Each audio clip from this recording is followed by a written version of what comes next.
I'm Alara Vance, 38 years old. My world shattered in late 2023 when my beloved Ronan died. Grief settled like a thick fog, suffocating me and my daughter Coraline, 8. We were adrift at the Willowbrook residence, clinging to each other for solace. But the true devastation wasn't just Ronan's absence. It was the chilling betrayal that followed. My parents, Silas Grayson, 67, and Isolde Grayson, 65, along with my sister, Thalia Grayson, 32, wasted no time. Days after the funeral, they descended upon my home, not with comfort, but with a brazen demand for Ronan's Vance family legacy trust documents. They wanted what was meticulously planned for Coraline and me. Their callousness, a bitter and familiar taste, ignited a fierce fire within me, marking a profound awakening. The chilling demand for Ronan's Vance family legacy trust documents echoed in the sudden silence of my living room. My parents, Silas and Isolde, along with Thalia, stood before me like a trio of vultures, their faces impassive, their predatory intentions laid bare. As they gathered their designer handbags and moved towards the door, the air around them felt like ice, a stark contrast to the warmth Ronan had always brought into our home. I watched them go, unable to speak, my throat constricted by a mixture of shock and incandescent rage. The front door clicked shut, a final hollow sound that sealed the silence. The Willowbrook residence, once a sanctuary of warmth and shared laughter, now felt like a tomb. The echoes of joy replaced by a chilling void. Ronan's scent still lingered on his favorite armchair, a phantom comfort that only intensified the ache in my chest. Coraline, my 8-year-old daughter, had been upstairs, drawing, blissfully oblivious to the predatory conversation that had just unfolded downstairs. For her sake, I needed to keep my composure, to be the steady presence she needed. But inside, a maelstrom churned, a swirling vortex of anger and disbelief. Their callousness wasn't entirely new. It was a familiar, bitter taste, a culmination of years of subtle neglect, a lifetime of being second best to Thalia. From childhood birthday parties where Thalia's gifts were always grander, ostentatiously displayed, to my academic achievements brushed aside in favor of Thalia's latest social triumph, I had grown accustomed to their conditional affection, their transactional approach to family. But this was a new low, a betrayal so profound it felt like a physical blow, sharper and deeper than anything they had inflicted before. Ronan had been the one constant, the quiet anchor who saw me, truly saw me, and loved me fiercely, unconditionally. He had meticulously built our future, ensuring Coraline's security, my peace of mind, every detail carefully considered. He'd often joke about being overly prepared, about planning for every contingency, a trait I sometimes teased him for, never imagining how vital that foresight would become. And now, these people, my own blood, wanted to rip it away, to dismantle his legacy for their own gain. My hands trembled as I walked to the kitchen, the sunlight streaming through the window feeling incongruous with the darkness settling over me. I pressed my palms against the cool granite countertop, trying to steady myself, to ground myself in reality. No, I wouldn't let them. Not now, not ever. This wasn't just about money. It was about honoring Ronan's memory, protecting Coraline's future, and finally, unequivocally, standing up for myself. The fire that had ignited within me refused to be extinguished. It pulsed, hot and insistent, fueling a resolve I hadn't known I possessed, a strength born from the ashes of my grief and their betrayal. The call for help and Kaylin's unwavering support. I needed help. My first thought was Kaylin Vance, Ronan's older brother, a man of quiet strength and unwavering loyalty. He was Ronan's closest confidant, and now he was my only true ally in this fight. I picked up my phone, my fingers fumbling as I scrolled through my contacts, the screen a blur through unshed tears. It was still early 2024, the raw wound of Ronan's death still fresh, throbbing with pain. But there was no time for further grieving, no time for weakness. Kaylin? My voice was hoarse, barely a whisper, ragged with emotion. "Ilara? Are you all right?" Kalen, 40 years old, his voice always steady and calm, instantly picked up on my distress. He was a broad-shouldered man, his presence radiating warmth and reassurance, even over the phone. He often dressed casually but thoughtfully, and his kind, reassuring smile and genuine warm eyes were a stark contrast to the coldness I had just experienced, a beacon of human decency. I swallowed hard, the words catching in my throat, each one a struggle to articulate. "No, I'm not. My parents, they just left. They came here, Kalen. They demanded Ronan's trust documents. They want his life insurance, his assets. For themselves, for Thalia." A stunned silence hung between us for a moment, the weight of my words settling. Then Kalen's voice, now sharper, tinged with disbelief and outrage, cut through the quiet. "They what? Are you serious, Ilara? Days after the funeral?" Yes, they were unapologetic. Said it was their right, their due, for all the support they've given over the years. The bitter irony of their words twisted my stomach, a nauseating sensation. Support? They had offered nothing but judgment and veiled contempt my entire life. "I'm coming over," Kalen said, his tone leaving no room for argument, his voice firm and resolute. "Don't do anything. Don't talk to them again. I'll be there in an hour." True to his word, Kalen arrived at the Willowbrook residence less than an hour later. He found me pacing the living room, a mug of cold tea clutched in my hand, my mind a whirl of desperate plans.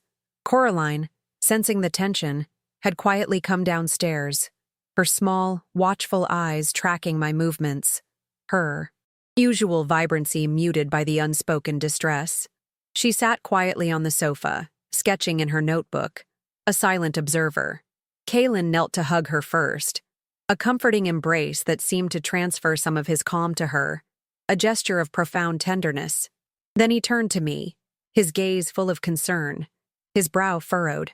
"Tell me everything," he urged, guiding me to the sofa, his presence a solid anchor. I recounted the entire visit, the precise wording of their demands, the dismissive wave of Isolde's hand when I mentioned Coraline's future, Silas's booming pronouncement that they had invested in their daughters and expected a return, Thalia's smirk, her casual suggestion that Coraline and I would be fine on my teacher's salary, as if that were a form of charity rather than a deliberate insult. Each word was a fresh sting, a reminder of their cruelty and entitlement. Kalen listened patiently, his jaw tight, his eyes darkening with each detail, the anger building within him, mirroring my own. When I finished, he let out a slow breath, the sound heavy with controlled fury. "This is beyond contemptible, Ilara. Ronan spent years meticulously planning that trust. He worked with his financial advisor with a lawyer. Every cent was earmarked for you and Coraline, for her education, for your security. There is no legal ground for them to claim any of it. None." "I know," I whispered, the words catching in my throat. "But they're relentless. They always have been.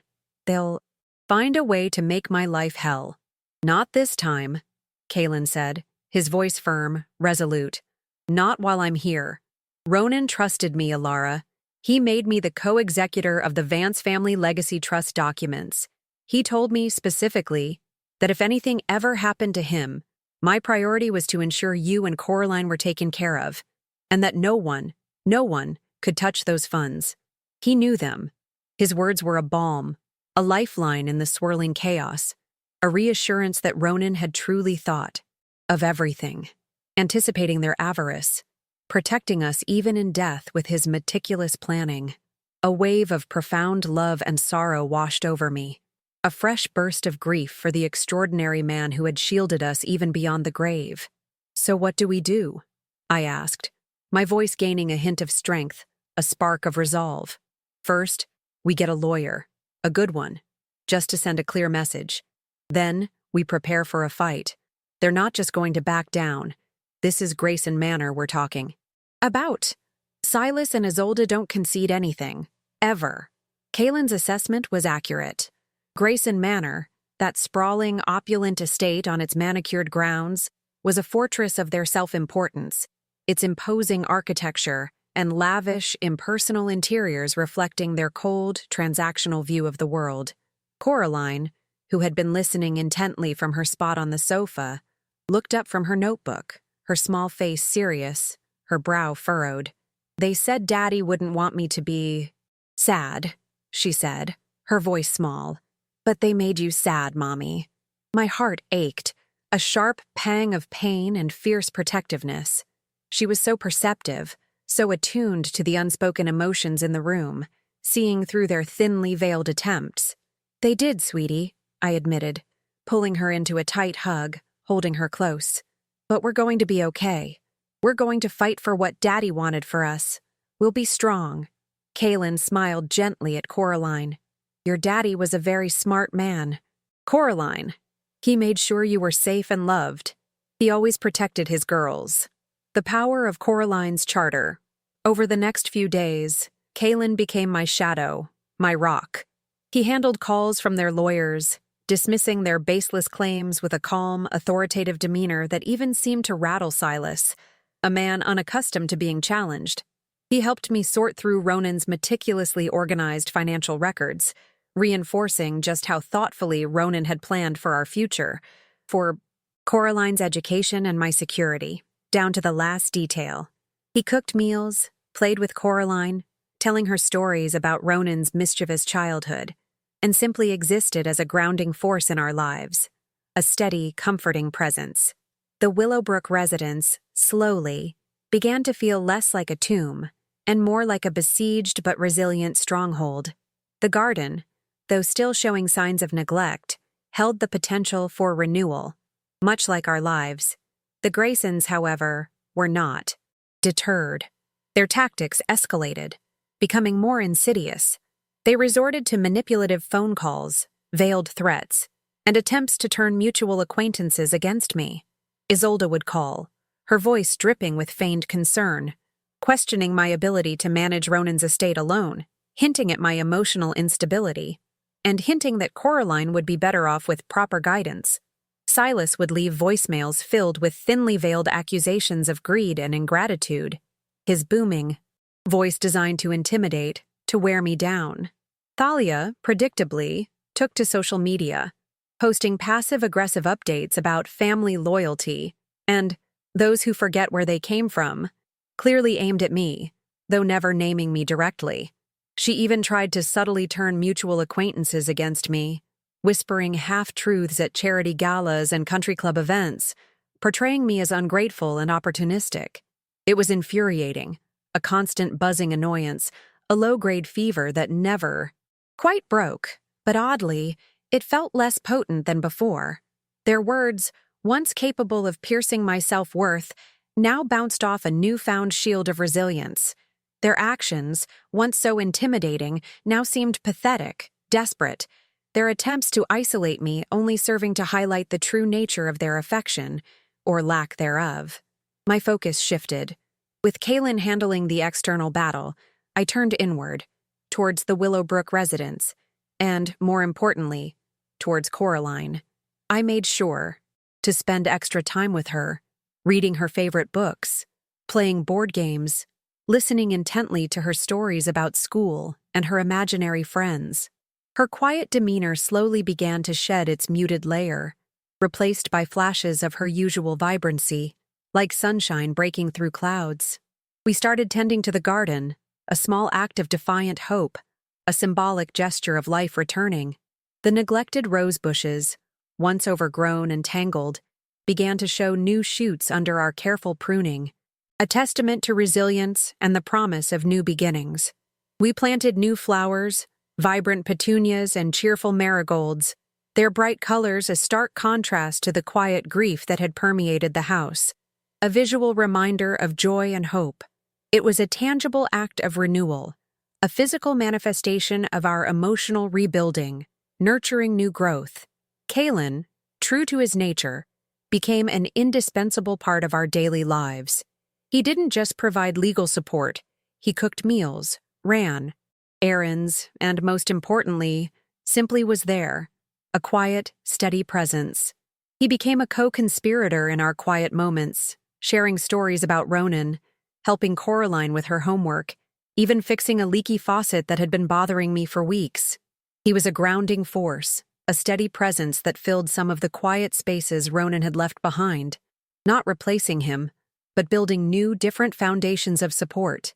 He'd often come over in the evenings, after his own work was done, and the scent of garlic and olive oil would soon waft from the kitchen as he prepared a simple, comforting dinner.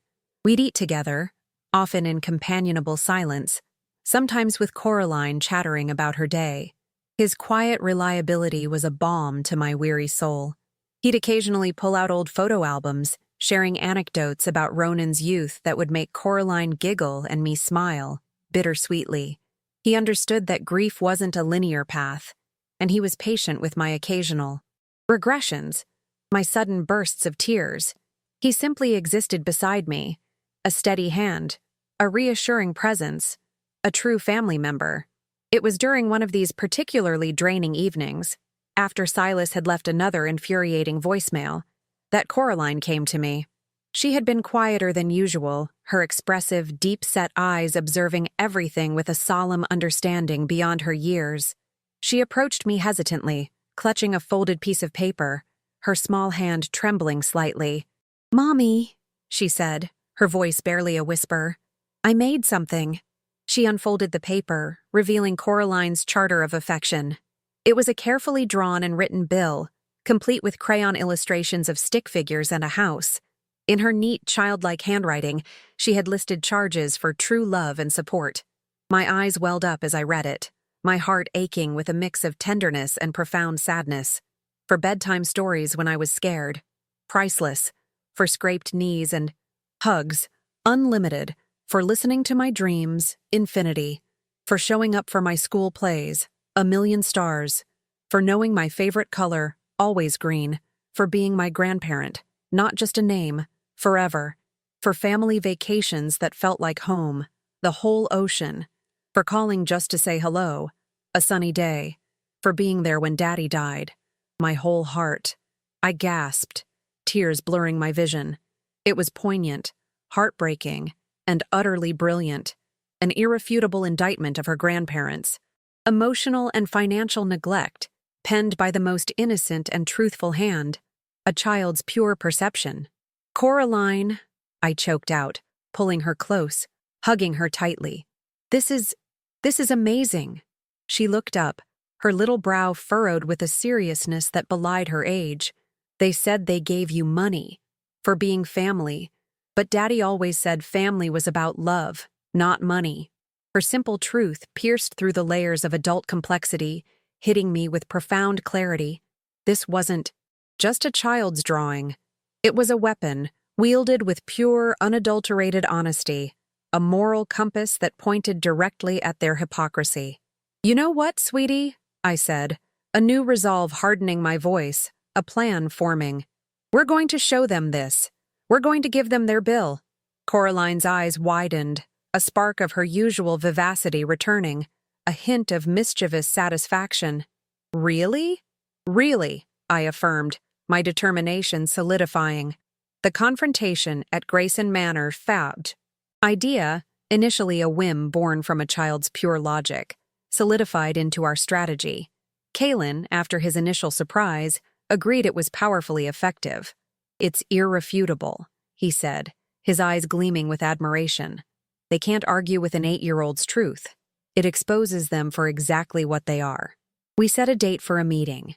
Not at the Willowbrook residence, not on their terms. This time, we would go to Grayson Manor. It was a deliberate choice, a symbolic reclaiming of power on their own territory, a reversal of the usual dynamic. Kalen arranged it through the lawyers, making it clear this was a final attempt at resolution before further legal action. The morning of the confrontation, the air in the Willowbrook residence was thick with a nervous energy, a palpable tension. Coraline, despite her quiet strength, was apprehensive, clinging to my hand. I tried to keep my own anxieties in check, projecting a calm I didn't entirely feel, focusing on her small, brave face. I chose a simple, practical dress, muted in color, a quiet statement of my resolve. No frills, no pretense. Coraline, however, insisted on wearing her favorite dress, a bright floral one. So Daddy can see me if he's watching. I nodded, a lump in my throat, touched by her innocent belief. Kaylin arrived, dressed in a crisp dark suit, looking every inch the formidable advocate he was, his presence radiating quiet authority. He gave me a reassuring squeeze of the arm. "You've got this, Alara. We both do. Remember what you're fighting for." The drive to Grayson Manor was silent, save for the hum of the engine, each mile drawing us closer to the heart of their power.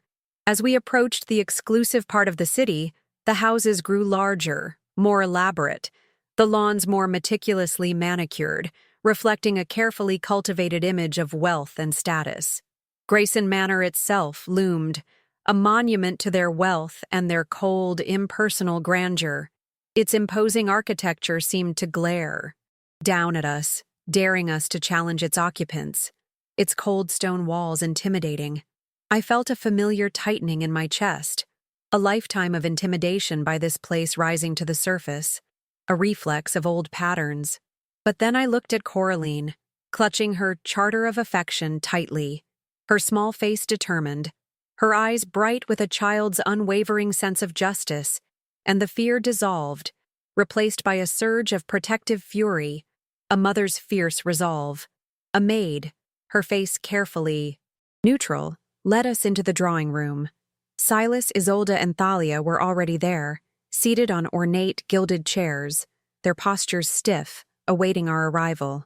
Silas, in a perfectly tailored suit, looked stern and authoritative, radiating his usual self-importance, a king on his throne. Isolde, impeccably coiffed and dressed in a designer silk dress, held herself with an air of brittle sophistication, her expensive jewelry gleaming. Thalia, with her perfectly coiffed blonde bob and designer accessories, reclined slightly, a dismissive air about her, as if our presence was an inconvenience beneath her notice. Their collective demeanor screamed entitlement and a cold, transactional view of family, a scene I had witnessed countless times. "Alara," Silas began, his voice booming slightly, breaking the tense silence, attempting to establish control. "I trust you've reconsidered this foolishness. We are prepared to be generous, within reason, of course, given the circumstances." "Generous?" I repeated, my voice steady, betraying none of the turmoil inside. "You want to strip a grieving child of her future, and you call that generous?" Isolde waved a manicured hand dismissively. "Don't be dramatic, Alara. Ronan made some unwise financial decisions. We are merely trying to salvage the situation, for the family's overall benefit." Thalia scoffed. "Honestly, Alara, you're a teacher.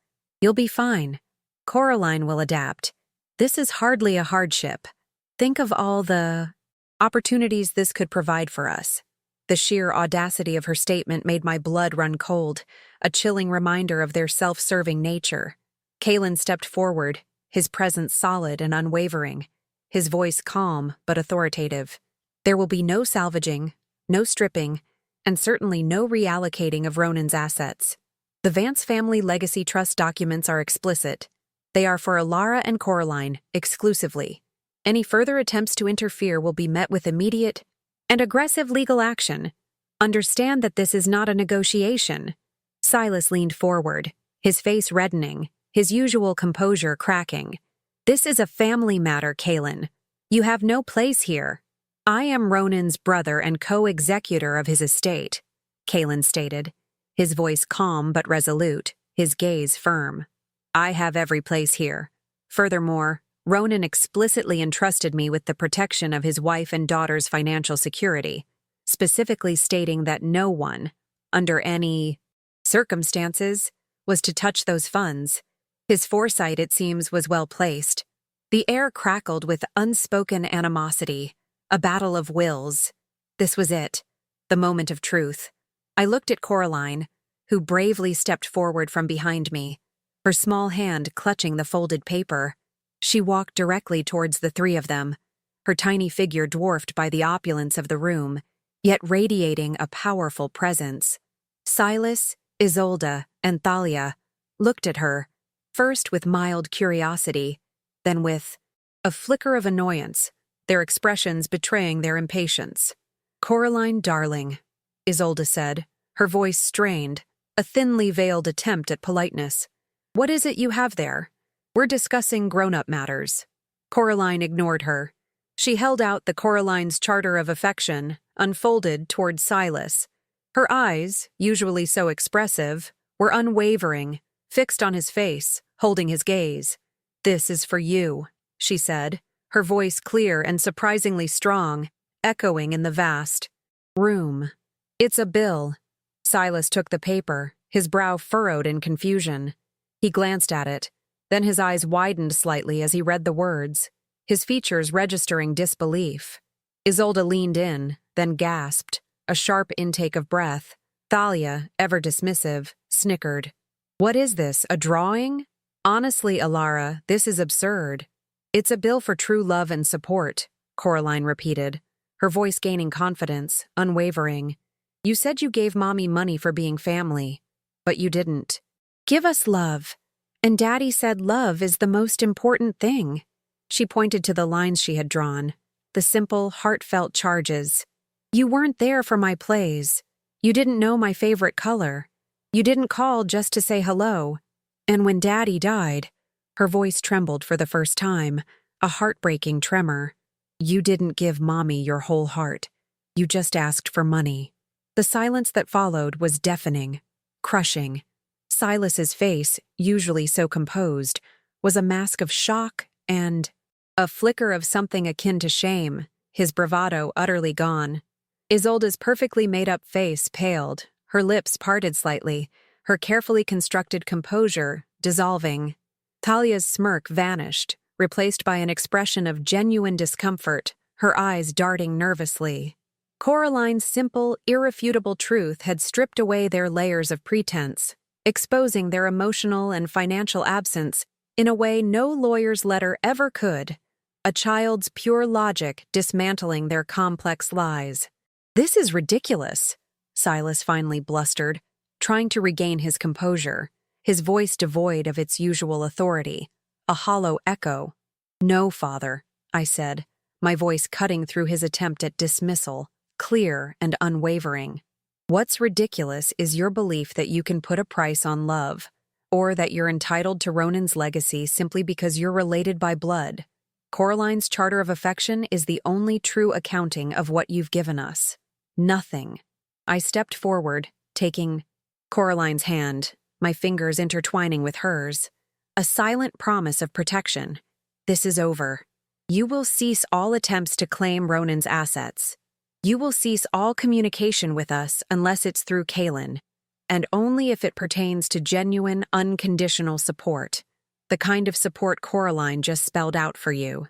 Silas stared at me, his eyes blazing with a mixture of fury and disbelief that I, his once compliant daughter, would defy him so utterly, so publicly. "You'll regret this, Alara. You'll regret turning your back on your family.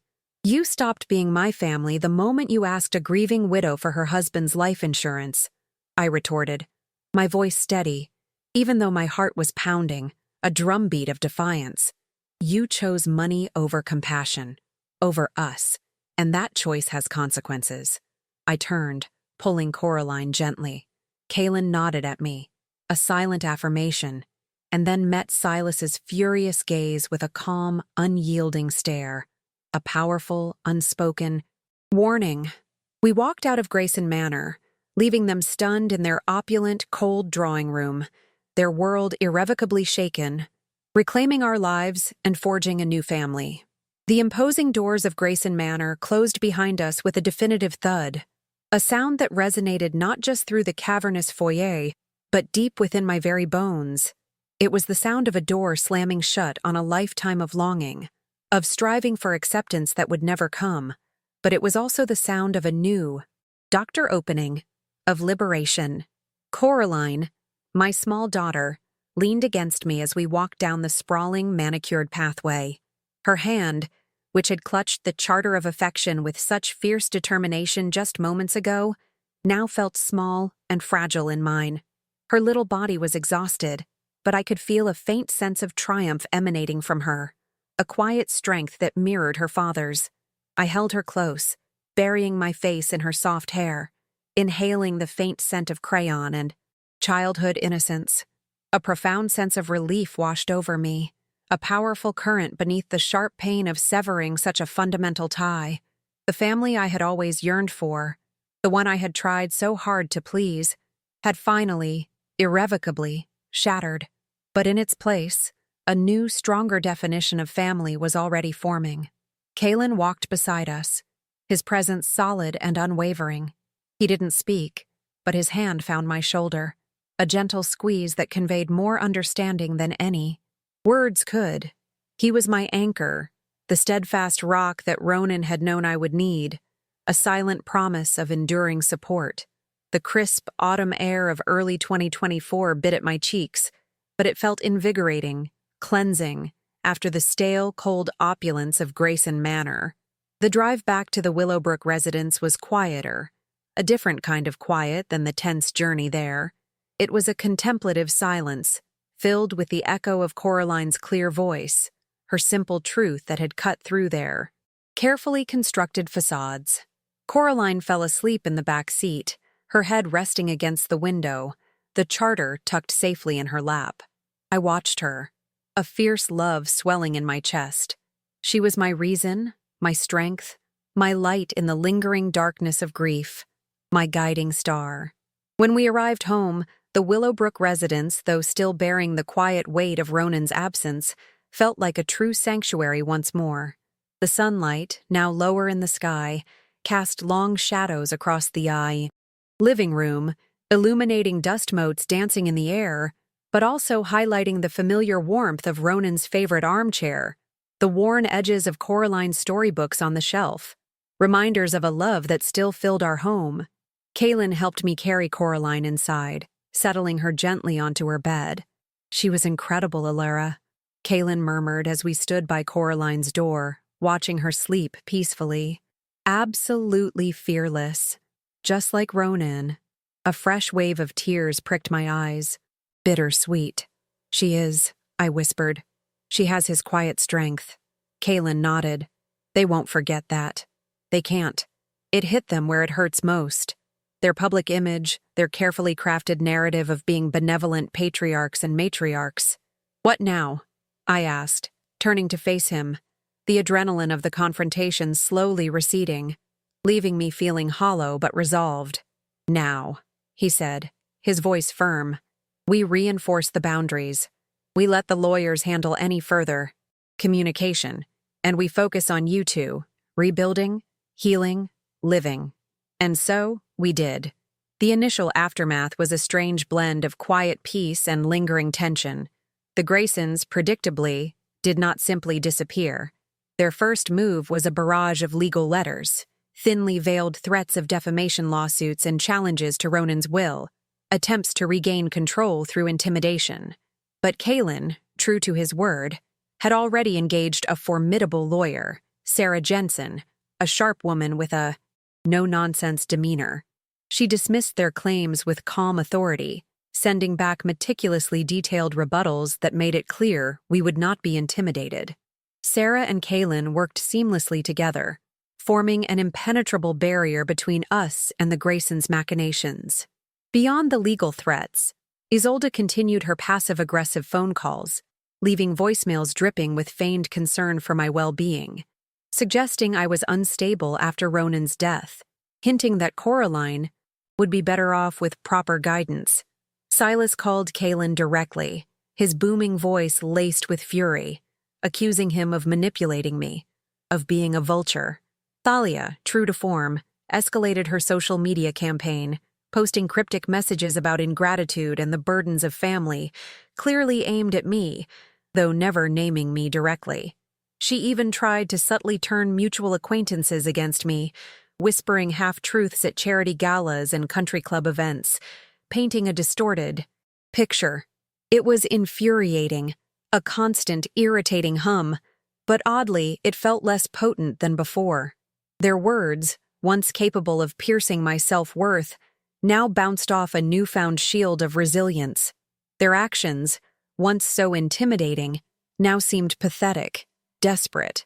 Their attempts to isolate me only served to highlight the true nature of their affection, or lack thereof. My focus shifted. With Kaylin handling the external battle, I turned inward, towards the Willowbrook residence, and, more importantly, towards Coraline. I made sure to spend extra time with her, reading her favorite books, playing board games, listening intently to her stories about school and her imaginary friends. Her quiet demeanor slowly began to shed its muted layer, replaced by flashes of her usual vibrancy. We started tending to the garden, a small act of defiant hope. The neglected rose bushes, once overgrown, began to show new shoots under our careful pruning. We planted new flowers, vibrant petunias, and cheerful marigolds, their bright colors a stark contrast to the quiet grief that had permeated the house. It was a tangible act of renewal, a physical manifestation of our emotional rebuilding. Kaylin, true to his nature, became an indispensable part of our daily lives. He didn't just provide legal support, he cooked meals, ran errands, and, most importantly, simply was there. He became a co-conspirator in our quiet moments, sharing stories about Ronan, helping Coraline with her homework, even fixing a leaky faucet that had been bothering me for weeks. He was a grounding force, a steady presence that filled some of the quiet spaces Ronan had left behind, not replacing him, but building new, different foundations of support. He'd often come over in the evenings after his own work was done, and the scent of garlic and olive oil would soon waft from the kitchen as he prepared a simple, comforting dinner. We'd eat together, often in companionable silence, sometimes with Coraline, chattering about her day. His quiet reliability was a balm. He'd occasionally pull out old photo albums, sharing anecdotes about Ronan's youth that would make Coraline giggle and me smile, bittersweetly. He understood that grief wasn't a linear path, and he was patient with my occasional regressions, my sudden bursts of tears. He simply existed beside me, a steady hand. Our genuine friends, who had offered silent support through meals, messages, and simply being there, also became our chosen family. There was Sarah, not just my lawyer, but a pragmatic, kind woman who sometimes joined us for dinner, sharing insights on navigating difficult family dynamics from her own professional experience. Sarah had a way of cutting through emotional clutter with calm, logical reasoning, which was incredibly helpful. She'd often say, "Alara, your peace is non-negotiable. Don't let them steal it." Her presence was like a quiet shield. There was Liam, a fellow teacher from my school, whose dry wit and unwavering belief in my strength always made me smile. He'd pop over with a new book he thought I'd like, or a funny anecdote from the staff room, subtly drawing me back into the world beyond my grief. He understood that sometimes the best support was a distraction, a shared laugh. He didn't ask how I was, he just was there, a steady, uncritical friend. And there was Maria, Ronan's childhood friend, a warm, effervescent woman who brought over home-cooked meals and an endless supply of comforting hugs. Maria had known Ronan since they were toddlers, and her memories of him were a precious gift.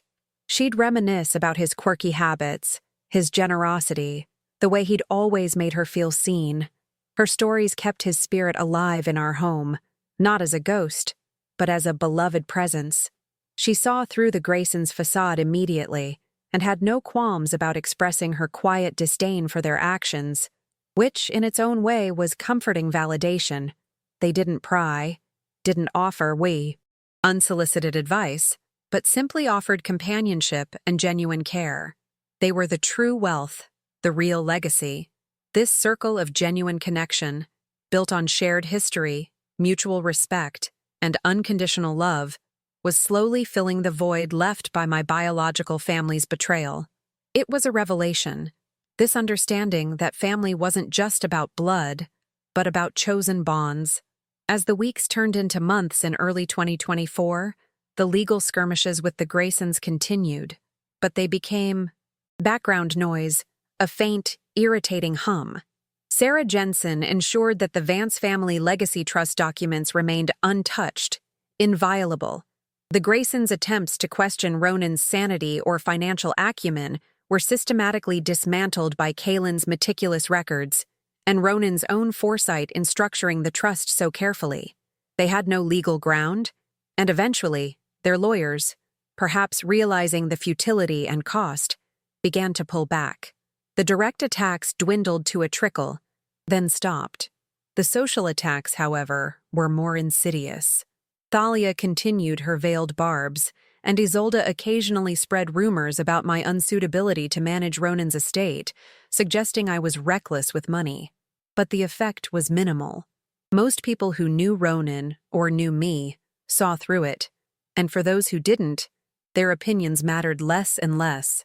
My world, once defined by the approval of my parents, had shrunk to a precious circle of trust and love. I no longer scrolled through social media looking for their updates, or cared if I was invited to the exclusive holiday parties at the country club. Their world, once seemingly so important, felt distant and irrelevant. I realized that their attempts to diminish me were a reflection of their own emptiness, their own fear of losing control. And seeing that, truly seeing it, made their barbs powerless. By late 2024, life at the Willowbrook residence had found a new rhythm. The garden flourished, a riot of color that brought a smile to my face every morning. Coraline was thriving, her laughter echoing through the house, her quiet strength blooming into a confident curiosity. She talked about her daddy often, but the raw pain of loss had softened into a gentle remembrance. She knew he had protected us, even in death, and that knowledge gave her a profound sense of security. She had joined a local art class, and her drawings, once filled with muted colors, now burst with vibrant hues. Her teacher remarked on her unique perspective, her quiet intensity. She was finding her voice, not just through words but through expression. Sometimes, I'd catch her tracing the outline of the Charter of Affection with her finger, a quiet reminder of her own brave act. It wasn't a symbol of anger, but of her truth, a foundational moment in our new life. I, too, was changing.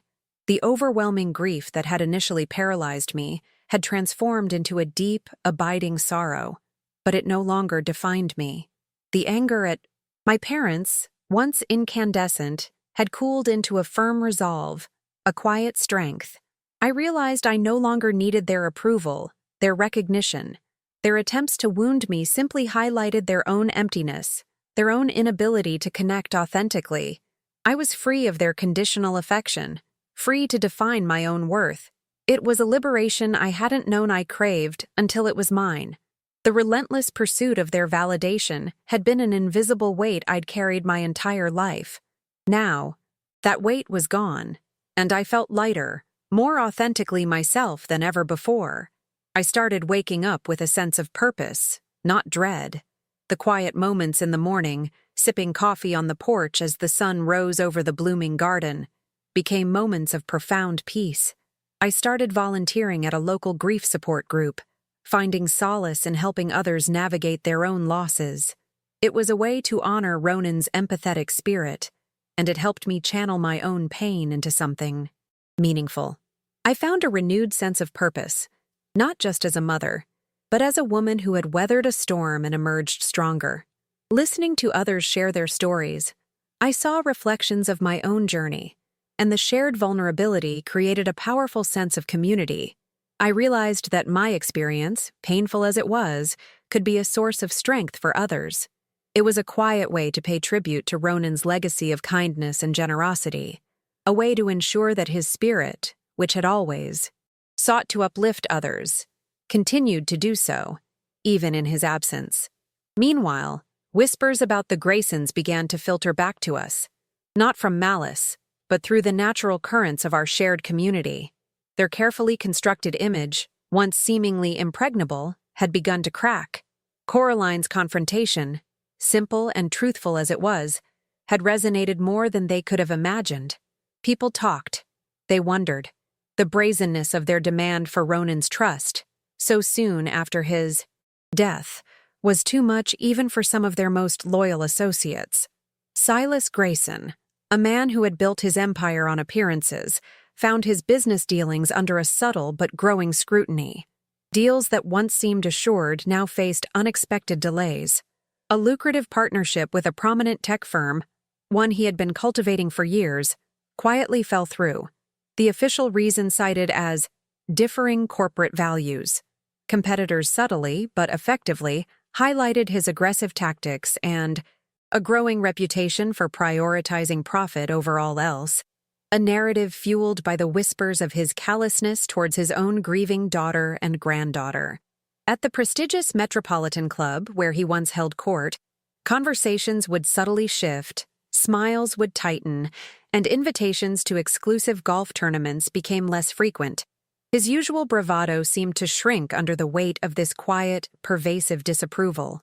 He found himself increasingly isolated in the very circles he had worked so hard to dominate, his network subtly fraying at the edges. Isolde Grayson, whose social calendar had once been a whirlwind of high society events, found herself on fewer guest lists. The polite smiles of her acquaintances seemed to hold a new, cooler distance. Her carefully cultivated charity committees began to find new leadership, quietly nudging her out of her positions of influence. Whispers of her unfortunate family situation followed her, polite smiles masking a quiet judgment. Her afternoon bridge games, once filled with lively gossip, became strangely subdued, her usual pronouncements met with non-committal hums. The meticulously curated facade she presented was cracking, revealing the transactional nature of her social climbing, and those who valued genuine connection, however few, were now giving her a wider berth. The grand annual gala she typically chaired was instead led by someone else, a quiet but undeniable demotion. And Thalia, the golden child, discovered that her effortless charm was no longer enough to smooth over the ripples of her parents' declining favor. Her social media engagement, once skyrocketing, began to plateau, then subtly dip. Luxury brands that once eagerly sought her endorsements now hesitated, citing brand alignment issues. She was increasingly tagged in comments on other influencers' posts, not for her style, but with thinly veiled allusions to her family drama and the irony of living lavishly off questionable ethics.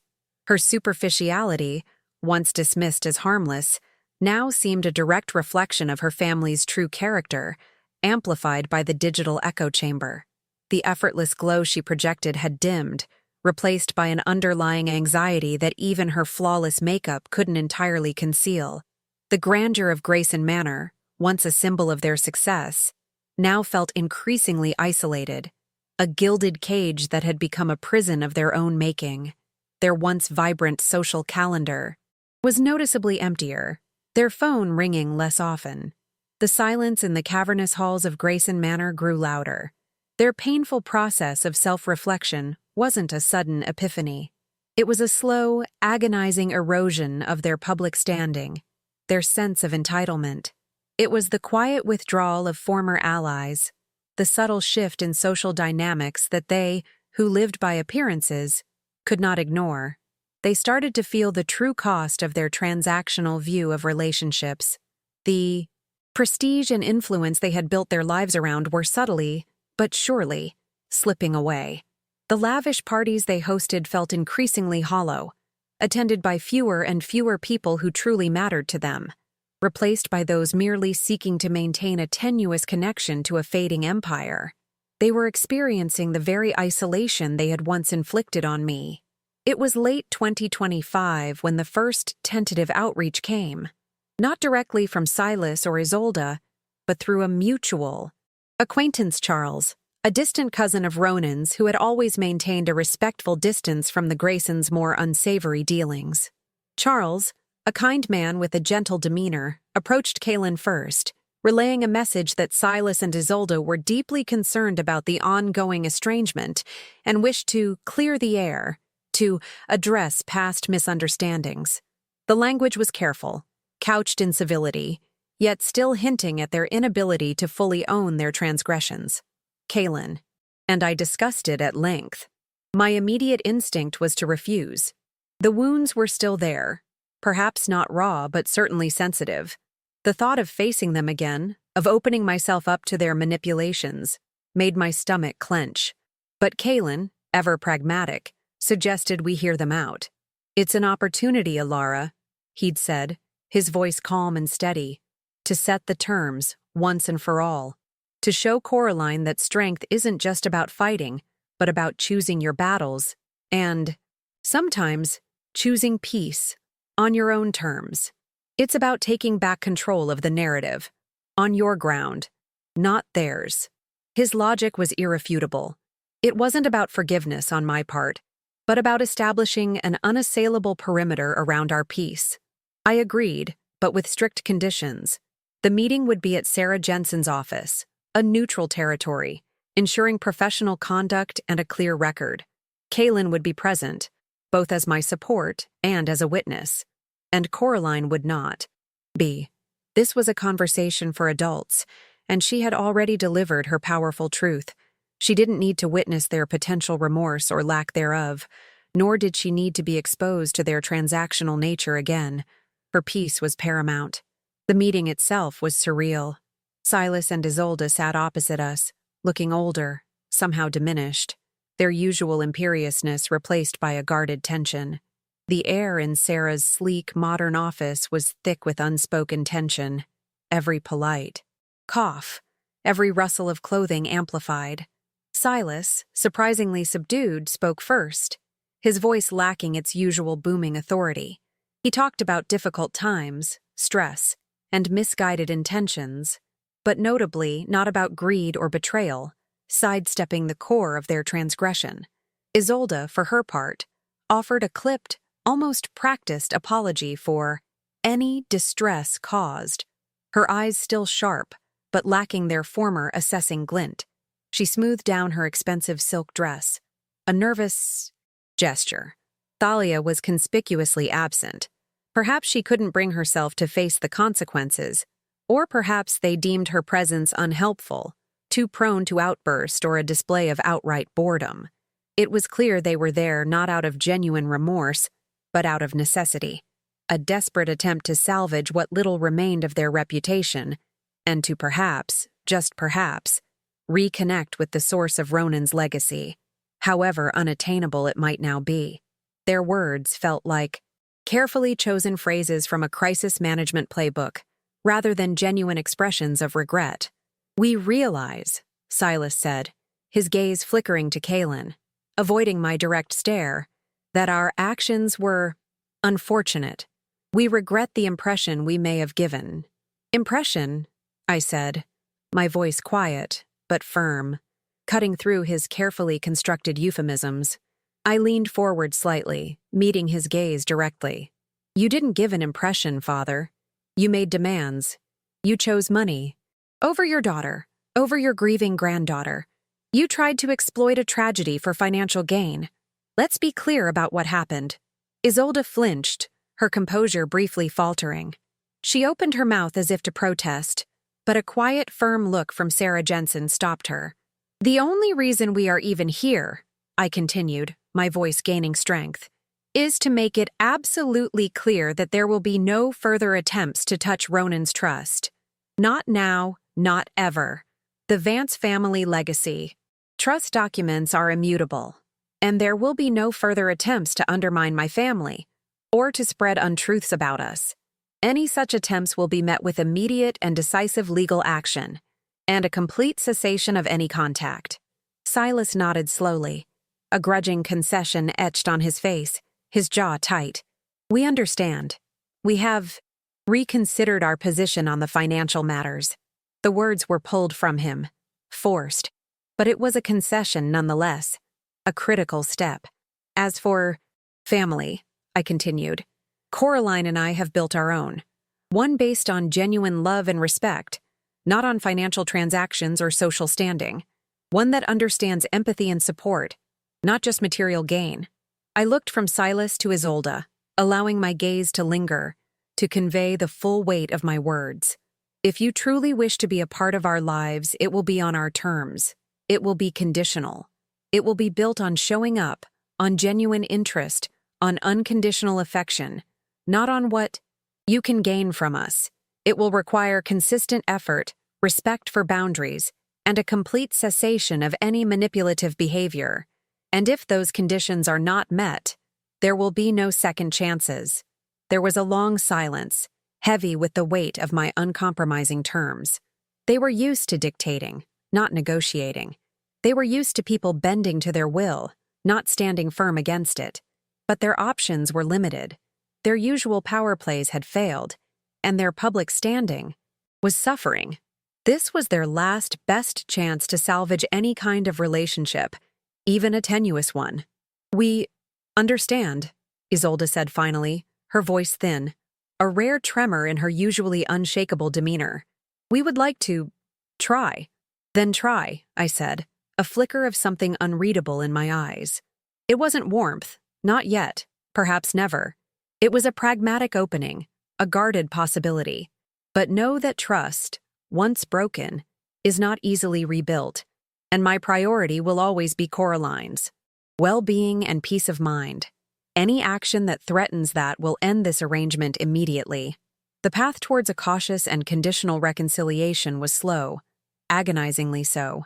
It began with carefully supervised visits, brief and often awkward, at neutral locations like a public park or a quiet cafe.